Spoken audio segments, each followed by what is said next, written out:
یہ جو حالات اور سنگین حالات ہیں، ان حالات کے اسباب کیا ہیں، اور ان حالات کے جو اسباب جو بھی بنتے ہیں ان کا تدارک کر کے ایسا کیا حل ہم تلاش کریں کہ جس سے ہمارے یہ حالات بدل سکیں، بہتر ہو سکیں۔ وجہ کیا ہے؟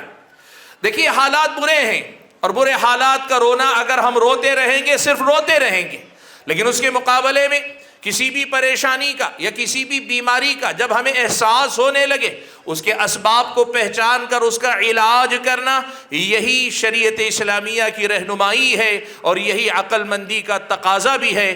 دنیا یہی کہتی ہے، اپنے مصائب پہ رونے والے صرف روتے ہیں، لیکن جو لوگ اپنے مصائب کے اسباب کو پہچانتے ہیں، اپنی پریشانیوں کے اسباب کو ڈھونڈنے میں کامیاب ہوتے ہیں، اور کامیاب ہونے کے بعد ان کا تدارک کر پاتے ہیں، اپنے مسائل کے حل کے لیے کچھ بہتر تلاش کر پاتے ہیں، ایسے لوگ دنیا کے اندر یقیناً کامیابی سے ہمکنار ہوتے ہیں، اور کامیابی سے ہمکنار ہونا اللہ تعالیٰ کے فضل و کرم سے عین ممکن ہے اس دنیا کے اندر۔ حاضرین گرامی قدر، یہ بات اگر ہماری اور آپ کے سمجھ میں آ رہی ہے تو پھر ہم اس مسئلے پہ بات کرتے ہیں کہ مسلمانوں کے ان برے حالات کا سبب کیا ہے، بنیادی وجوہات کیا ہیں، اسباب کیا ہیں۔ میں بڑی تیزی سے آپ کے سامنے 5 یا 6 بنیادی اسباب صرف گناتا ہوں، تفصیل میں گئے بنا، مختصر سی وضاحت کے ساتھ بات کو آگے لے کر چلتا ہوں۔ بھائیو، سب سے پہلی وجہ قرآن و سنت میں ہم اور آپ کو جو ملتی ہے، دیکھیے ایک بات یاد رکھیے، حالات برے کیوں ہیں، اس کے اسباب آپ حالات میں تلاش کر سکتے ہیں، اور تلاش کرنا چاہیے۔ آپ جس جگہ پہ کام کر رہے ہیں، بازار میں آپ کما نہیں پا رہے ہیں، بازار میں آپ ناکام کیوں ہیں، آپ بازار میں اس کے اسباب ڈھونڈیں گے، یہ عقل مندی ہے، غلط نہیں۔ لیکن بھائیو، قرآن و سنت ایک ایسا اللہ تبارک و تعالیٰ کا دیا ہوا سرمایہ جو ہماری اور آپ کے ہر حال میں رہنمائی کرتے ہیں۔ ان هذا القرآن يهدي للتي هي اقوم، یہ قرآن وہ راستہ بتلاتا ہے جو راستہ سب سے زیادہ سیدھا ہے، سچا ہے۔ تو اس قرآن سے، پیارے نبی صلی اللہ علیہ وسلم کی سنت سے، ان دونوں سے بھی رہنمائی لینی چاہیے، اپنے حالات سے بھی سبق سیکھنا چاہیے۔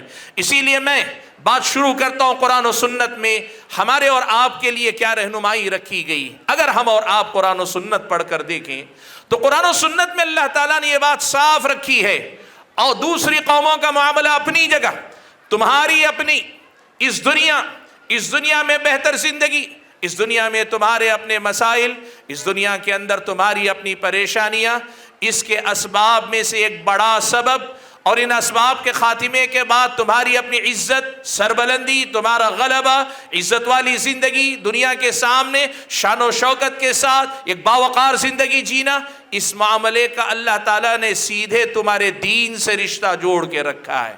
دوسرے لوگ صرف دنیاوی اسباب کو اختیار کر کے ترقی کر سکتے ہیں، لیکن امت محمدیہ کے سلسلے میں رب العالمین کا یہ فیصلہ کہ یہ امت صرف دنیاوی اسباب کو اختیار کر کے بہتری کی طرف چلی جائے گی، ایسی کوئی ضمانت اللہ تعالیٰ نے نہیں دی۔ بنیادی بات اللہ تعالیٰ نے قرآن و سنت میں جا بجا یہ بات بتائی کہ تمہارا اپنا دین سے کتنا رشتہ ہے، اسی قدر تمہاری اپنی قسمت سے تمہارا رشتہ مضبوط ہوگا۔ تم دین سے اپنی وابستگی کیسی رکھتے ہو، اللہ تعالیٰ ویسے ہی تمہیں اس دنیا کے اندر جلائے گا۔ اللہ تعالیٰ نے قرآن میں یہ بات کئی جگہ پہ بیان فرمائی۔ اللہ نے فرمایا وَأَنْتُمُ الْأَعْلَوْنَ إِن كُنْتُم مُؤْمِنِينَ، تم ہی سربلند رہو گے اگر تم ایمان والے ہو جاؤ۔ إِنَّا لَنَنْصُرُ رُسُلَنَا وَالَّذِينَ آمَنُوا فِي الْحَيَاةِ الدُّنْيَا وَيَوْمَ يَقُومُ الْأَشْهَادُ، ہم یقیناً ہمارے اپنے رسولوں کی مدد کریں گے، اور ساتھ میں جو ایمان لانے والے ان کی بھی مدد کریں گے۔ ایمان لانے والے جو ایمان کے ساتھ نبی کا ساتھ دیتے ہیں، نبی کی صحبت ایمان کے ساتھ اختیار کرتے ہیں، ہم ان کی مدد کریں گے فی الحیات الدنیا، دنیاوی زندگی میں بھی، ویوم یقوم الاشہاد، اور اس دن بھی جس دن تمام گواہ کھڑے ہوں گے، یعنی آخرت میں بھی۔ اللہ تبارک و تعالیٰ نے قرآن میں جا بجا یہ بات بیان فرمائی، کہا من عمل صالحا من ذکر او انثى وهو مؤمن فلنحیینہ حیاتا طیبہ۔ اللہ تعالیٰ نے فرمایا جو ایمان والا ہونے کے بعد عمل صالح کرے گا، ہم اسے ضرور ایک بہترین زندگی جلائیں گے۔ یہ اللہ تبارک و تعالیٰ کی طرف سے وعدہ ہے، یقین دہانی ہے۔ اللہ تعالیٰ نے فرمایا وعد اللہ الذین آمنوا منکم وعملوا الصالحات لَيَسْتَخْلِفَنَّهُمْ فِي الْأَرْضِ كَمَا اسْتَخْلَفَ الَّذِينَ مِنْ قَبْلِهِمْ وَلَيُمَكِّنَنَّ لَهُمْ دِينَهُمُ الَّذِي ارْتَضَىٰ لَهُمْ وَلَيُبَدِّلَنَّهُمْ مِنْ بَعْدِ خَوْفِهِمْ أَمْنًا۔ اللہ تعالیٰ نے وعدہ کیا کس سے؟ جو ایمان لائے اور عمل صالح کرے، ان سے اللہ نے وعدہ کیا۔ کیا کیا وعدہ کیا؟ لَيَسْتَخْلِفَنَّهُمْ فِي الْأَرْضِ، زمین میں اللہ تعالیٰ جانشینی عطا کرے گا، زمین میں ان کو قوت، قدرت، غلبہ عطا کرے گا۔ كَمَا اسْتَخْلَفَ الَّذِينَ مِنْ قَبْلِهِمْ، جیسے اللہ تعالیٰ نے اس سے پہلے امتوں کے ساتھ معاملہ کیا۔ وَلَيُمَكِّنَنَّ لَهُمْ دِينَهُمُ الَّذِي ارْتَضَىٰ لَهُمْ، جو دین اللہ تعالیٰ نے ان کے لیے پسند کیا ہے، اس دین کو اللہ تعالیٰ زمین پر جما دے گا۔ وَلَيُبَدِّلَنَّهُمْ مِنْ بَعْدِ خَوْفِهِمْ أَمْنًا، یہ خوف میں جینے والے خوف سے نکل کر امن و امان کی حالت میں آ جائیں گے، ان کے خوف کا خاتمہ ہو کر امن و سکون کی زندگی کا آغاز ہو جائے گا۔ یہ سارے وعدے اللہ تعالیٰ نے کیے ہیں ان سے جو ایمان لائیں اور عمل صالح کریں۔ اور آگے مزید فرمایا شرط یہ ہے کہ یعبدوننی لا یشرکون بی شیئا، کہ یہ لوگ اللہ تعالیٰ ہی کی یعنی میری ہی عبادت کریں اور میرے ساتھ کسی کو شریک نہ ٹھہرائیں، شرک نہ کریں۔